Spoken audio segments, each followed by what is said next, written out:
they flex the food. If na somebody is make cook, now they go cook for the carry come outside. Just what we now yalla. Oh, but when they make this, young one long again now. When they do go one. Come on, Papa. I love it. I'm a beauty conscious and you soup. Oh, we didn't make. In a way, they do this.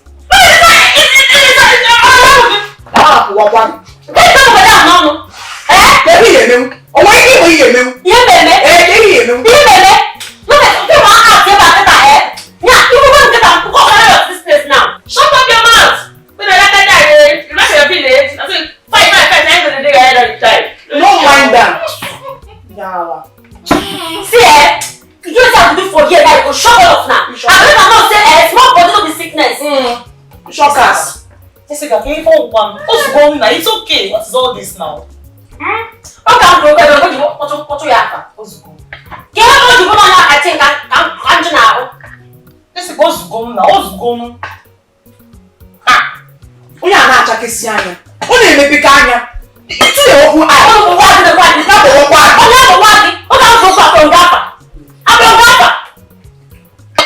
Love it. But talk one is joke. I'm more Ghana. Give them take where is it? I'm not That is the one I'm talking about. Oh, the government has seen never. I never seen it. What's your problem? Hey, hold it. What's the meaning of this? What's the involve me in this? What's this start taking ma? You can see me. Can you cook? Oh, the is there. Never is there. Any sharp Fania. Oh, you can see where sharp any sharp What about? It's not like that. You want to be a What's going on? Let's not fight now. Can you don't tell me because I'm trying to help your ministry. I'm trying to again. Jessica, please, Ozone. You come on, now walk now. I love it. Always so. Yes. Imagine the bed said now no problem. Thank you. Yes, go on. Come get happy. You know question. Because some that nonsense. So I told him you are but you know this girl does not have respect. Only does not have respect. Yeah, not. No respect. Don't take trouble. I don't know. It is very much dwell on now. Dwell on time. Oh, look at your size. See how much there? Don't they try you? Because we have to pay for years now. You go shop off now. Jessica, I'm not finished now. It's okay. People Shockers. Now the food pass the shop store. Now the food pass the shop store. And you put stone inside. Everywhere take your mouth. But I can't imagine one. But I easily with you one. No, now we're going to Oh, my God, I can't miss out. I can't someone in you. As usual. It's nice. All of you will go outside and buy food. On that for this nonsense you make. Like I was saying, cooking is very, very important. We are all women. Thank you. Especially Adam, love it. Only for 3 more days they see. Because in Magechi. Oh. Echi na ilo zina. Oh yeah, he got a shitty. He also gets sick with he got sharing Indomie or sharing miracle. Anita. So far there is money. So far I'm Diego. I will hire cook. Hire cook. Can you expect no one like it? That's why I got them off cooking. Hire cook. Yes. Oh we got one. Oh yeah, he got to no more. In more way she now. Oh my God, has the girl she wearing Indomie. Can you get feeling? Oh, I got you one. You roll the outside. Oh, poverty in so far just money. I'll hire cook. Ada. She thank you. Mama says she won't want. He won't want Akala. I won't want to cook an this thing though. I want it in my house. Please, don't go. Mama, you can't need to prove my job. My table man has gone and quiet. Hey, what table man has there? Oh, we want you know ya. Oh, you don't say ya. Table man. Oh, we don't this. I don't go. Jessica. The food is very tasty. It's very tasty. You ready your car? Yeah. You can not carry it. Oh my God.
Love it, Anada. Go and use that restroom. Go and you can share with me toilet. Happy your town. Whatever they do, so doesn't let you sing. I don't know. Go and use the flush, you can flush. Even have a part, they do the toilet sing. When you know what you do, can you not do this? You know now. Ada, you know say going na do this. Everybody know here. My grandma love it because also so now one here. Go on in that nonsense. Biko. Can you not ship you? You know put a mama water na waste cockini. Can wagi. Munu no use go for toilet too. I do wanna move there again. You shouldn't think I do just join the roommate. She don't ask me, please. Ada. I'm not gonna walk like that.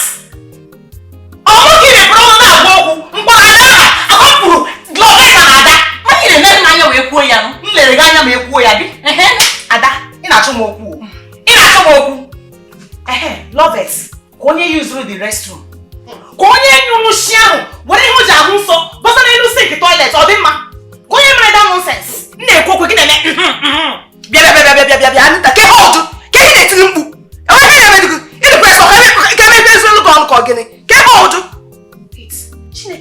Love it. I'm walking a book one. Are you talking to me like that? You should be one of I love it. Madam, who used the restroom? I did. You did? I'm a nonya. That is. You want no. So you're the one that used that restroom and left that pad on the sink, right? No, well, the tap wasn't working, so I had to go downstairs to go fetch water. You see, you can go and check. Water now.